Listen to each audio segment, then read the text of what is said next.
Welcome everybody to the first episode in a new series of Collectively Speaking, which is a series of podcasts where we take it in turns really and speak to some of our members but also our clients and collaborators and really get to understand them better and what makes them tick and what they think about the state of the world, but also how they can do more within the LDN Collective than they might be able to do in their own sort of capacity.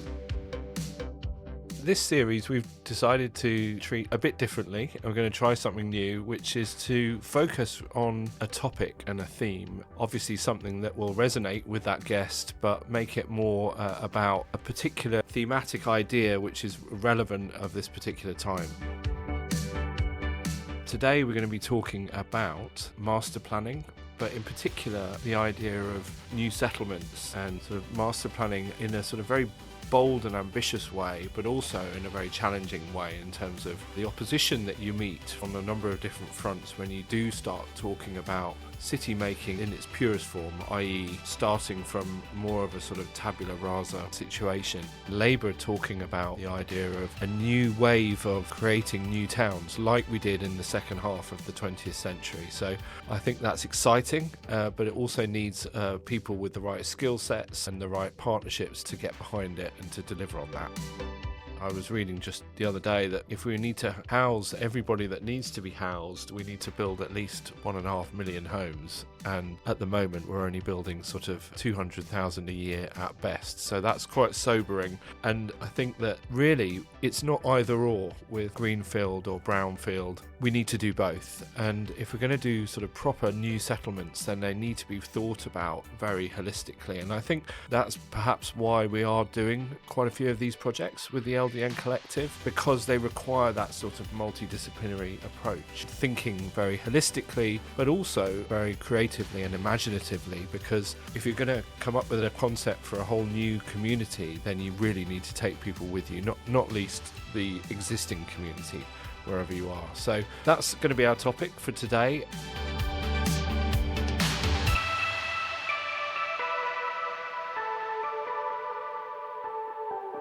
I'm really delighted to be joined by Hannah Smart, who I've known for a very long time. We worked together at Farrell's, and Hannah was a senior person within the master planning team there at Farrell's for many years, and we worked on some really incredible projects there, like Earl's Court, Northwest Bicester, the Eco Town.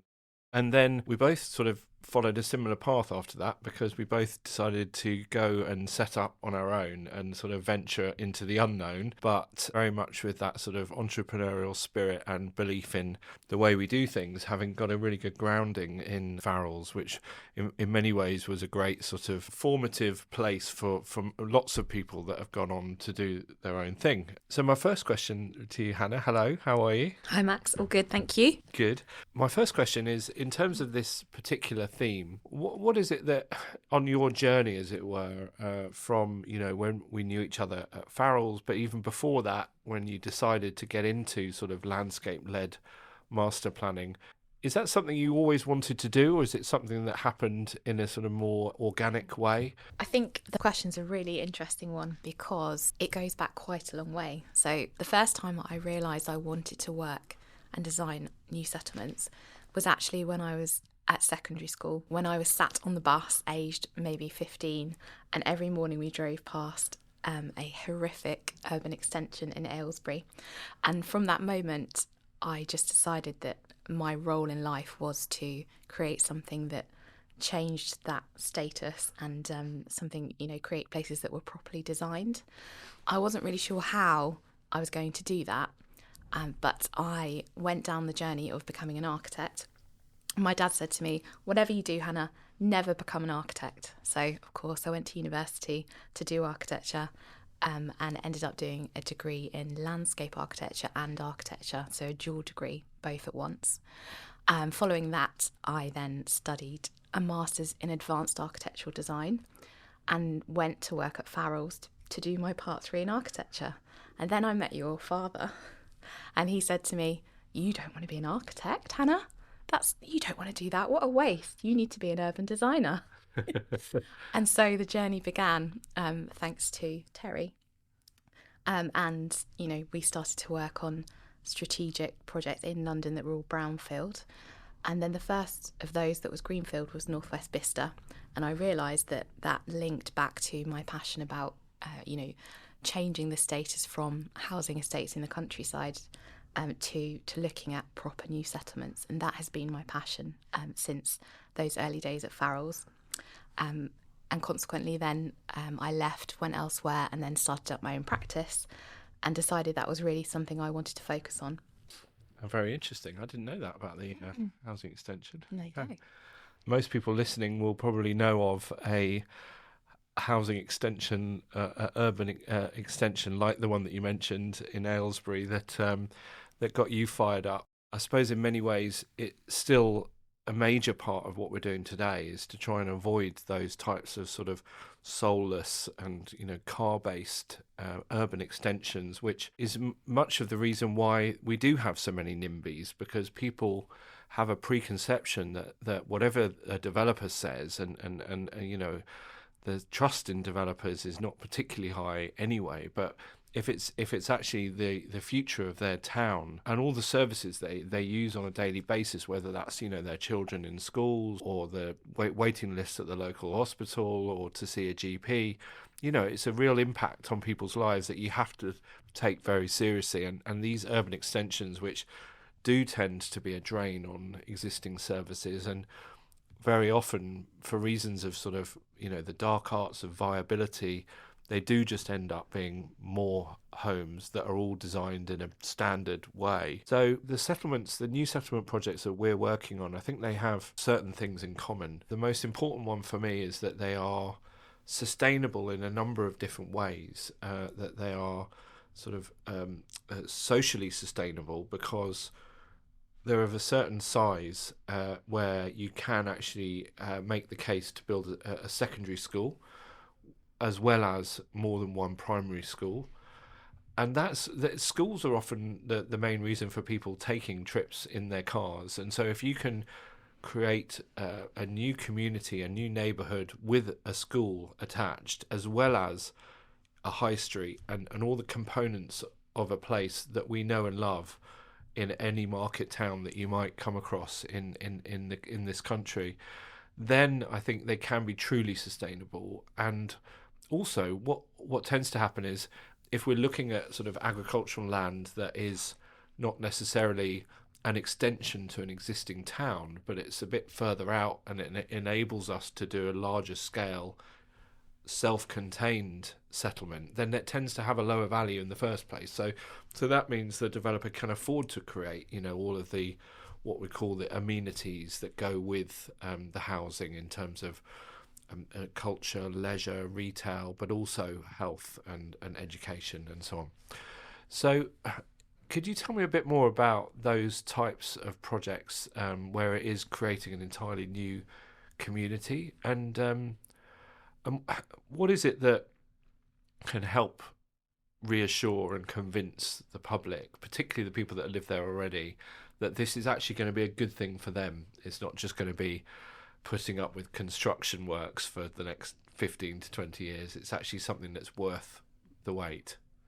I think that's a really interesting question, and it's one that we have a huge amount of work to do as an industry to change perceptions. About 5 years ago, I was on a BBC Two programme called The New Builds Are Coming. Even then, and still now, the problem was the same, that nobody wants to see any change in their countryside or in their built environment. And one of the really important things for me about doing that programme was about educating people and raising the issue of urban design and introducing to people to, what it really is. And I think the feedback from that was that 1 million people watched it on BBC Two for an hour, and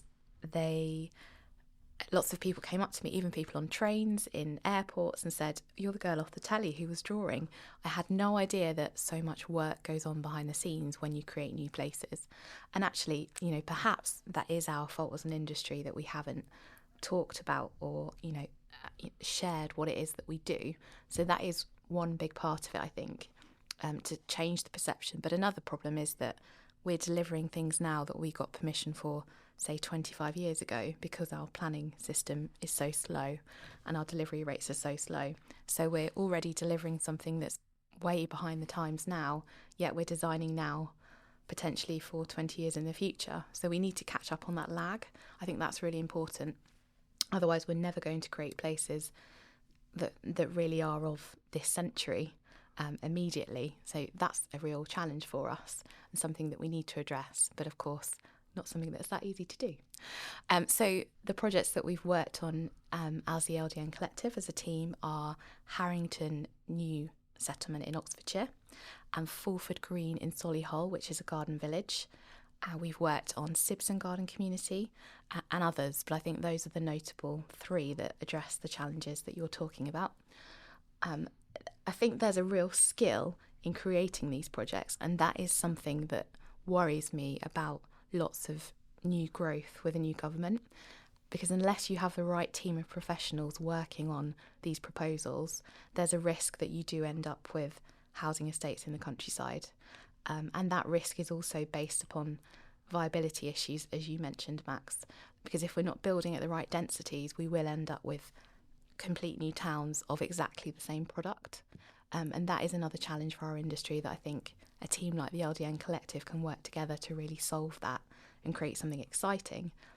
Because these have to be really exciting proposals, don't they, for our future? They can't just be multiples of the same product. Absolutely. So Hannah, I'm just really interested to hear a bit more about that point that you made about these things taking time, and particularly in this country with the length of time that the planning process takes, but also around, construction and the fact that you can only build a certain number of homes a year. And we're talking about new communities with 5, 6, sometimes 10,000 new homes. So how do you make sure that when you are creating a master plan that it is able to adapt to, economic cycles, to social changes, to resistance from different groups or otherwise? How do you kind of maintain that flexibility, but at the same time have a very clear and well understood plan? Firstly, Max, I think we do all as a group and, the built environment, we need to shake it up a bit. We need to get better at delivering more quickly and looking at clever ways of doing that. We need to make things happen more quickly. Otherwise, we're going to be stuck with designs that we've worked on 30 years ago.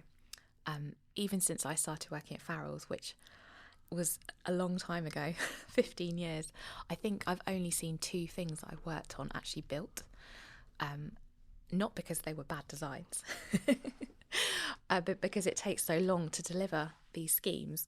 The other thing is, I think one problem we have in our industry is actually ego, and understanding that when we're designing something, it's not necessarily ever going to look like that. But what we do need to do from the early starting point is to put the backbone and the skeleton into what it is that we are designing, and accept that it's not necessarily ever going to look like the first sketch that we put down on paper.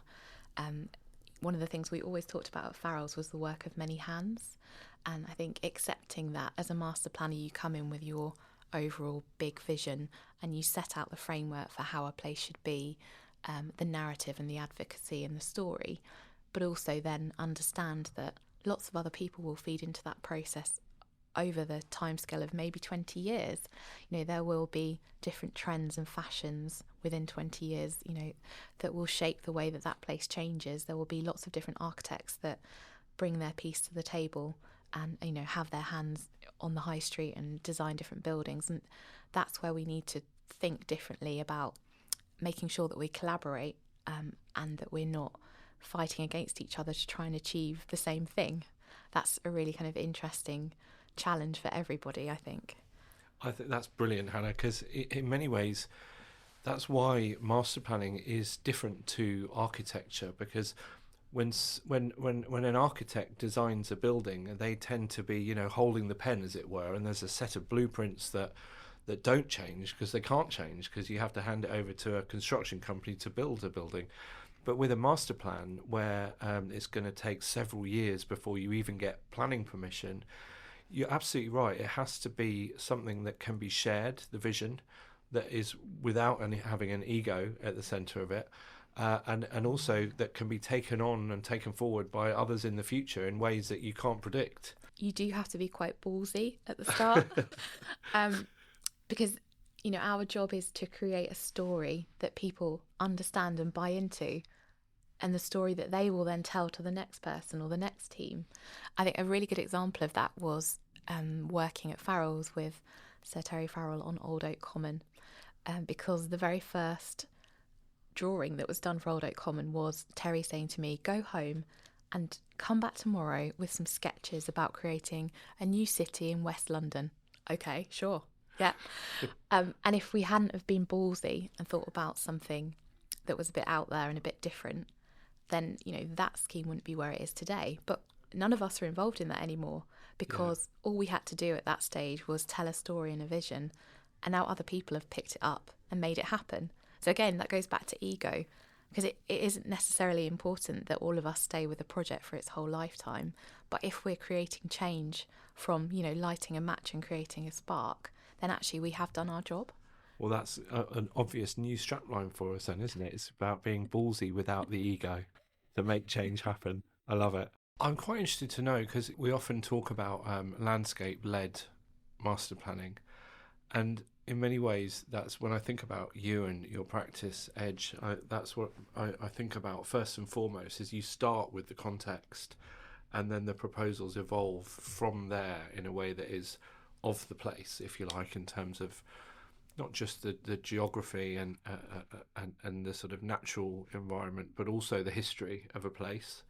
Even sort of low quality agricultural fields are steeped in history, and our projects, we tend to go back to the Romans and beyond, and that then helps inform the vision, doesn't it? Because it has to be the right location for connectivity and for issues around deliverability and land control, but also it has to be somewhere that has a brand, a place that can have a story to tell, and a brand that tells that story right from the beginning. And I think that's something that I find really interesting about you and your work is it's almost as if those things evolve hand in hand. The master plan, which is often has a lot of spatial components about where things are planned to be and their relationship and how people get around, and also the environmental impact that has. But it's also about different neighbourhoods having different character areas, and a high street being of a particular type that means it is supporting local businesses. And in Harrington we came up with this idea of having a 21st century market town, which I think is a fascinating idea, because you're kind of looking to the future, but we're also learning from the past and not trying to reinvent what a town is. Which arguably, when you look at some proposals going on in places like Saudi at the moment for a wall of living in NEOM or what have you, it couldn't be more far removed from what people know and are familiar with, and has worked and been proved to work. So I just wonder, what's your sort of thoughts or observations about that, really? Yeah, I think the landscape-led placemaking is obviously something I'm very passionate about, and it drives everything that I do.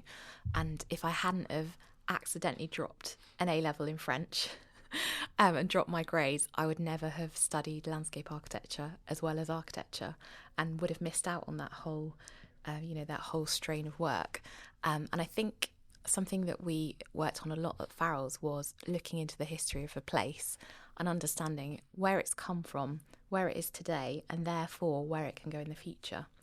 That's intrinsic to the way that we work at Edge and the way that I use my own personal design ethos, because I don't think you can design a place if you don't understand the context in which it sits. So if we don't understand the landscape, we don't understand the geology and the geography underneath the soil, then we can't really understand how to design something that people will adopt and love, and somewhere that people want to live. So at Harrington, one of the things that we did early days was to look at the tithe maps of the original farmlands, and to understand who was it that owned this field, that's named after them 300 years ago.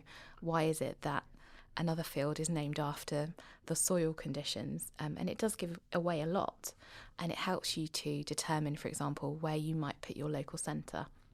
And I'm doing a new piece of work at the moment about creating catalytic community hubs, so basing community centres on the heritage of a place, the history of its underlying geography and geology, and its connectivity, so existing footpaths and bridleways, but then looking at how we can introduce mobility hubs in a much more forward-thinking way so that they form the catalyst of new communities.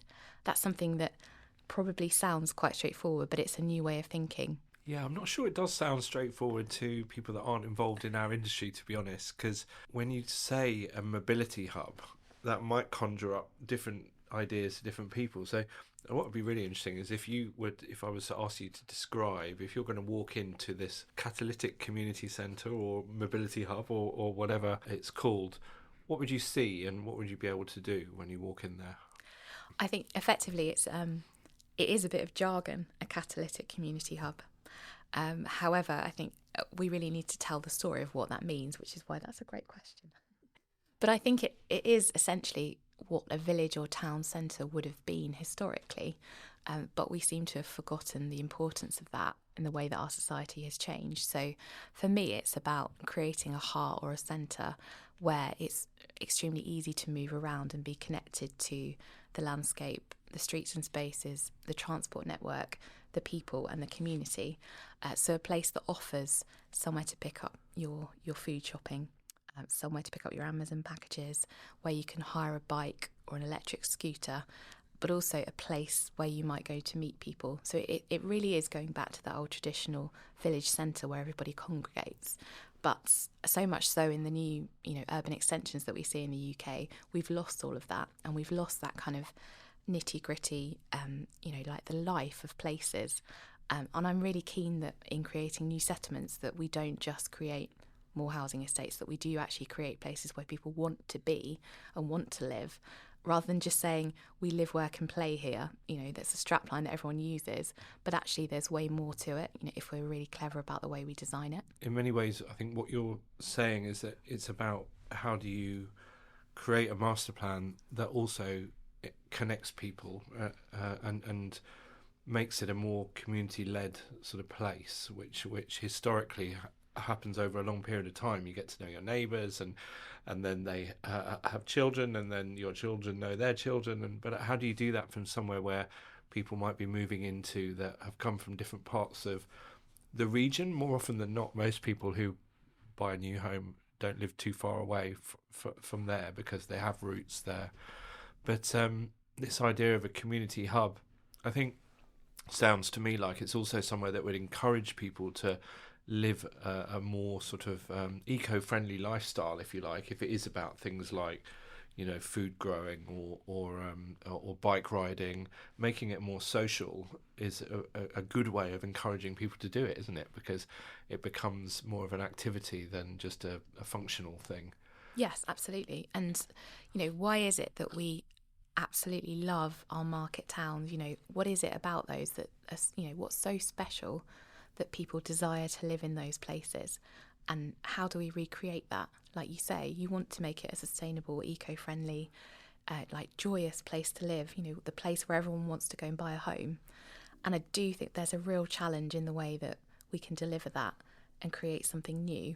And perhaps the way to do that is through working with professionals like in the collective, where we bring in so many more strains of expertise that perhaps isn't normally considered.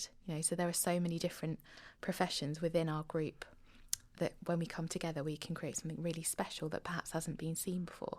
Funnily enough, I agree. But that made me think when you were talking about that, about one of the other projects we've worked on together recently, which is a bit different because it was for the City of London Corporation, and we were invited to bid to do their engagement around their local plan. And this is a very, very different context to a new settlement out in the countryside. This is the economic heart of the capital city.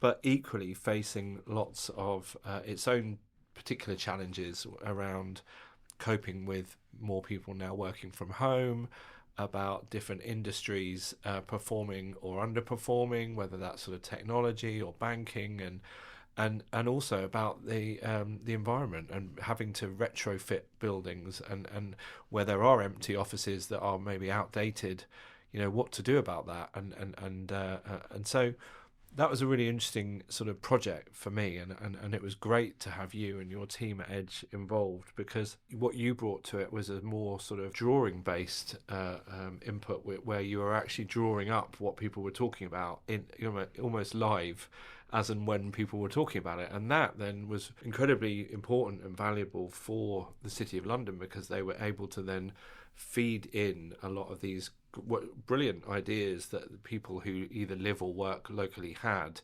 into their local plan. And you did that through urban design diagrams, as well as doing a lot of the hard work of the workshops, in terms of actually talking to people and being that sort of broker, if you like, to get people to respond in a constructive way. I'm interested to hear a bit from you about what you felt about that experience. I think that was an amazing project to work on together as a team, because we did bring together a team of people that don't necessarily always work together, and the outputs from it, I think, were perhaps therefore enhanced because we were tackling lots of different issues. It wasn't necessary perhaps to have an urban design team working within the group, because it was about consultation, but the value of having our team involved, I think, was that we could really look more deeply into those issues and understand them in a spatial way. I think one of the really interesting parts was that we set out in that process to engage city workers. The amazing thing was having groups of city workers, business owners, building owners, and then community residents all sat around the table together and understanding that they all had different views, and they actually then had the chance to talk to each other, which is something that's not necessarily ever, facilitated. And, the city worker, business owner community is transient in the city. They're not always going to be there, but hearing from the residents that actually lived on the streets and the way that they care about and the way they see the city changing and evolving was absolutely fascinating, actually, because it's the same as creating a new town. Those people really are very passionate about where they live and how they see it changing, and they're living in effectively a business community, but they were absolutely focused on making sure that, like, for example, wayfinding was a really strong theme that came up. They wanted to be able to move around very easily, whether they be on a bicycle or in a wheelchair. They're also extremely passionate about making sure that any public open space that arrived in the city, rather than it being at the top of a tall tower, they wanted it on the ground. And I think that's interesting, because as a designer and as a business community, we probably assume that they'd be really excited to have lots more roof gardens in the city, but for them it was actually about how they can use it and live in that space. So I think bringing together all of those people was a really strong output from the City of London consultation, and hopefully one that will help enhance their local plan. Definitely. It was a great project. I think one of the things that I really like about the company you've created is it is quite different, and it's different not least because it's, I think, still 100% female, which in our industry, as most people will be aware, is highly unusual, because we've been trying our best to try and increase the representation up to half, whereas you're really kind of flying the flag, and it's interesting because the culture of the place is a bit different as a result of that, and I think it enables you to do things in a way that actually lends itself very well to advocacy, to creativity. Was that something you and your partner Sarah sort of intended from the outset, or was that something that just sort of happened and then you embraced? Just to confirm, first of all, we are 10 ladies and we are 100% female. It was never intended to be that way. But what we did intend when we started the business was to be disruptive, and we did intend to take everything that we knew about business and flip it on its head and do the complete opposite. So it's probably not a surprise that it's ended up being something completely different to a standard practice. But also there aren't actually that many pure master planning and urban design practices in the UK. They tend to be planning consultancies with urban design added on, or architectural practices with an urban design team. So it was kind of very different from the outset. The other thing that's a real part of our brand and something that's really strong about our team is that we actually don't focus on what we do. So we try to look at why we do it. Why we do it is that we want to sprinkle edge magic all over the built environment. And we want to be a disruptor. We want to try and bring something new. And most of our client base, I'd say our client base is 90% male. So actually, the irony of it is having a 100% female team actually balances out, the relationships that you have with clients, because it does make it more balanced in its mix. And to me, the real teamwork of working every day and is actually getting up and working with people that you want to work with. And that's not just my team, that's the client team and the consultant team as well. So in my mind, it is mixed, but we absolutely do not exclude men. So men are welcome to join us at any time.